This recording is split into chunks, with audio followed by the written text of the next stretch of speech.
നിയമസഭയിലെ ബഹളത്തിനിടെ പ്രതിപക്ഷ നേതാവ് പിണറായി വിജയനോട് കെ.എൻ. ബാലഗോപാലിന്റെ ഭാഗത്തു നിന്നുണ്ടായ പെരുമാറ്റം ശരിയായില്ലെന്ന് സ്പീക്കർ തിരുവഞ്ചൂർ രാധാകൃഷ്ണൻ പറഞ്ഞതിന്റെ അടിസ്ഥാനത്തിലാണ് സംഭവം. എം.വി. ഗോവിന്ദൻ നേരിട്ട് ബേബിയോട് ഉന്നയിച്ച ആവശ്യമാണ് ബേബി നിഷ്കരണം തള്ളിയത്.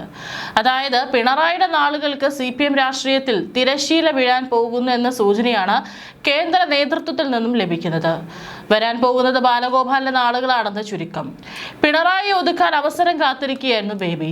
പിണറായി വിജയൻ കേരളത്തിൽ 2 തവണ മുഖ്യമന്ത്രിയായ സീനിയർ നേതാവാണെന്നും സഭാ നേതാവ് എന്ന നിലയിൽ അദ്ദേഹത്തിന് അർഹമായ ആദരവ് നൽകണമെന്നും മാതൃഭൂമിക്ക് നൽകിയ അഭിമുഖത്തിൽ അദ്ദേഹം പറഞ്ഞു. പിണറായി വിജയനെ പ്രായാധിക്യം തളർത്തുന്നുണ്ടോ എന്ന ചോദ്യത്തിനുള്ള മറുപടിയായാണ് തിരുവഞ്ചൂർ ഇക്കാര്യം വ്യക്തമാക്കിയത്. CPM-ൽ കലാപത്തിന്റെ കനലിട്ടുകൊണ്ടാണ് തിരുവഞ്ചൂർ വെടി പൊട്ടിച്ചത്. എല്ലാവർക്കും പ്രായമാവില്ലേ? ഓൾഡ് ഈസ് ഗോൾഡ് എന്ന് പറയുന്നത് പോലെ പ്രായം ചെല്ലുന്തോറും പക്വത അങ്ങോട്ട് വർദ്ധിക്കും. പക്വതയുള്ളപ്പോൾ എപ്പോഴും എടുത്തു ചാടി ഒരു സ്പ്രിംഗ് ആക്ഷനിൽ ഇരിക്കേണ്ട കാര്യമില്ലല്ലോ. അതിന് അവരുടെ അവശതയായിട്ടോ അല്ലെങ്കിൽ അവരുടെ മേലായികയായിട്ടോ നമ്മൾ ചിത്രീകരിക്കേണ്ട കാര്യമില്ലല്ലോ. അദ്ദേഹം പറയേണ്ട സമയത്ത് അദ്ദേഹം പറയും. അദ്ദേഹത്തിന് ഒരു പ്രത്യേക ഗുണമുണ്ട്. പറഞ്ഞാൽ കറക്റ്റായിട്ട് അത് ഷാർപ്പ് പോയിന്റിലായിരിക്കും വന്ന് നിൽക്കുന്നത്. ബാലഗോപാലിന്റെ സമീപനത്തോടെ എനിക്ക് യോജിപ്പില്ല. സഭയിൽ ബഹളമുണ്ടാകുന്ന സമയത്ത് അദ്ദേഹം പ്രതിപക്ഷ നേതാവിനോട് എന്തെങ്കിലും പറയൂ എന്ന് ആവശ്യപ്പെട്ട നടപടി ശരിയായിരുന്നില്ല. സഭയിൽ ഒരാളിനെ, പ്രത്യേകിച്ച് പ്രതിപക്ഷ നേതാവിനെ പോലെ ഒരാളെ അങ്ങനെ ക്ഷോഭിപ്പിച്ചിരുത്തുകയോ അല്ലെങ്കിൽ അങ്ങനെ പറയിപ്പിക്കുകയോ ചെയ്യുന്നത് ശരിയല്ല എന്നാണ് എൻ്റെ പക്ഷം. ബാലഗോപാൽ എന്നല്ല, ആരായാലും ആ സമീപനം ശരിയല്ല. അദ്ദേഹത്തിന് അർഹമായ ആദരവ് നൽകണമെന്നും തിരുവഞ്ചൂർ വ്യക്തമാക്കി. കേരളക്കരയിൽ ആഞ്ഞടിച്ച UDF സുനാമിയിൽ LDF കൂടാരം അപ്പാടെ തകർന്നടിച്ചപ്പോൾ നിയമസഭയിലെ പ്രതിപക്ഷ നിരയെ ഇനി ആര് നയിക്കുമെന്ന ഗൗരവതരമായ ചർച്ച കേരളത്തിൽ സജീവമായപ്പോൾ ബാലഗോപാലിന്റെ പേരാണ് ഉയർന്നു വന്നത്.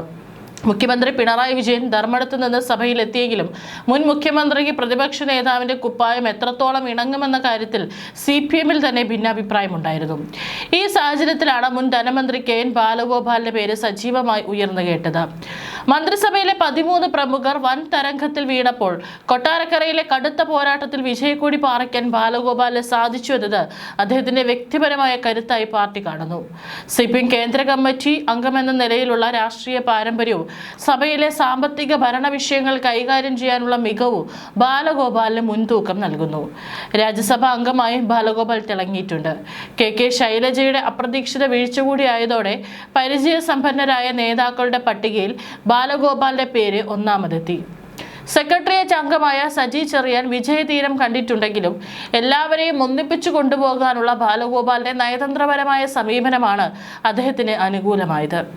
പിണറായി വിജയന്റെ ശൈലിയോട് പലപ്പോഴും മൃദുവായ വിയോജിപ്പുകൾ പ്രകടിപ്പിച്ചും സ്വന്തം മണ്ഡലത്തിൽ അടിത്തറ നിലനിർത്തിയും വിജയിച്ച ബാലഗോപാലിനെ മുൻനിർത്തി മുമ്പോട്ട് പോകാനാണ് അനധികൃത റിസോർട്ടുകളിൽ നിന്ന് CPI വൻതോതിൽ പണപ്പിരിവ് നടത്തുന്നുവെന്ന് വിവിധ കോണുകളിൽ നിന്ന് പരാതികൾ വന്നപ്പോഴാണ് VS മൂന്നാർ ദൗത്യത്തിന് നിർദ്ദേശിച്ചതെന്നും സുരേഷ് കുമാർ പറഞ്ഞു. ഇത് സംബന്ധിച്ച് VS-നെ കൊണ്ട് തീരുമാനമെടുപ്പിച്ചത് PC ജോർജ് ആയിരുന്നു. റവന്യൂ പ്രിൻസിപ്പൽ സെക്രട്ടറി എന്ന നിവേദിത P. ഹരൻ തയ്യാറാക്കിയ റിപ്പോർട്ട് ശരിയല്ലെന്നും VS നേരിട്ട് എത്തിയാൽ യഥാർത്ഥ കയ്യേറ്റങ്ങൾ കാണിച്ചു തരാമെന്നും PC ജോർജ് പറഞ്ഞു. വൻകിട കയ്യേറ്റങ്ങൾ നേരിട്ട് കണ്ട ശേഷം VS അവിടെ വെച്ച് തന്നെ ഇതെല്ലാം ഇടിച്ചു നിരത്തുമെന്ന് പ്രഖ്യാപിക്കുകയായിരുന്നു. എന്നാൽ പള്ളിവാസലിലെ മൂന്നാർ വുഡ്സിലേക്ക് JCB നീങ്ങിയതോടെയാണ് VS-ന് മേൽ രാഷ്ട്രീയ സമ്മർദ്ദം ശക്തമായത്. റിസോർട്ടിന്റെ പേര് മൂന്നാർ വുഡ്സ് എന്നാണെങ്കിലും പള്ളിവാസിൽ മറ്റുള്ളവർ വിളിക്കുന്നത് ലാവ്ലിൻ വുഡ്സ് എന്നാണ്. ലാവ്ലിൻ കേസിൽ സാക്ഷിയോ പ്രതിയോ ആയിരുന്ന എക്സിക്യൂട്ടീവ് എഞ്ചിനീയറുടെ ഭാര്യയായിരുന്നു അതിന്റെ ഒരു പാർട്ട്ണർ എന്നും സുരേഷ് കുമാർ പറഞ്ഞു. VS സർക്കാരിനെ 2011-ൽ തുടർഭരണം കിട്ടാതിരിക്കാൻ അന്ന് CPI സംസ്ഥാന സെക്രട്ടറി പിണറായി വിജയൻ ശ്രമിച്ചെന്നും 13 മണ്ഡലങ്ങളിൽ തോൽപ്പിക്കണമെന്ന ഉദ്ദേശത്തോടെ സ്ഥാനാർത്ഥികളെ നിർത്തിയെന്നും VS അച്യുതാനന്ദന്റെ മുൻ അനുയായിയും IAS ഓഫീസറുമായിരുന്ന K. സുരേഷ് കുമാർ പറഞ്ഞു. ഇക്കാര്യം VS തന്നെയാണ് തന്നോട് പറഞ്ഞത്. മൂന്നാറിലെ അനധികൃത കയ്യേറ്റങ്ങൾ ഒഴിപ്പിക്കാൻ VS നിയോഗിച്ച ദൗത്യ സംഘത്തിൽ അംഗമായിരുന്ന സുരേഷിന്റെ VS-നൊപ്പം എന്റെ ദിനങ്ങൾ എന്ന പുസ്തകത്തിലാണ് വെളിപ്പെടുത്തൽ. CPI-യുടെ നേതൃത്വത്തിൽ വൻ പണപ്പിരിവ് നടക്കുന്നുവെന്ന വാർത്തകൾ ശ്രദ്ധയിൽപ്പെട്ടതോടെയാണ് VS മൂന്നാർ തിരിച്ചുപിടിക്കാൻ ഇറങ്ങിയത്. കയ്യേറ്റ നിരീക്ഷിക്കാൻ മന്ത്രിസഭയിലെ ബിനോയ് വിശ്വം, KP രാജേന്ദ്രൻ എന്നിവരെ ചുമതലപ്പെടുത്തിയെങ്കിലും അവർ കൃത്യമായി പ്രവർത്തിച്ചില്ല. മൂന്നാർ ടൂറിസ്റ്റ് ഹോം എന്ന ഹോട്ടലിന് മുമ്പിലെ സ്ലാബ് പൊളിക്കാൻ മണ്ണുമാന്തി എത്തുമ്പോൾ അത് CPI ഓഫീസാണെന്ന് പറഞ്ഞിരുന്നില്ല. ദൗത്യത്തിന്റെ ഒരു ഘട്ടം കഴിഞ്ഞപ്പോൾ CPM-ഉം CPI-യും VS-നെ വരിഞ്ഞു മുറുക്കി. താൻ ലോട്ടറി ഡയറക്ടറായിരിക്കെ എറണാകുളത്ത് അടച്ചുപൂട്ടിയ 25 ഓൺലൈൻ ലോട്ടറി ടെർമിനലുകൾ VSന്റെ മകൻ അരുൺകുമാറിന്റെ ഭാര്യ പിതാവിൻ്റെതായിരുന്നു. ഇക്കാര്യം അറിഞ്ഞിട്ടും ഓൺലൈൻ ലോട്ടറിക്കെതിരെയുള്ള പോരാട്ടത്തിൽ VS എല്ലാ പിന്തുണയും നൽകി.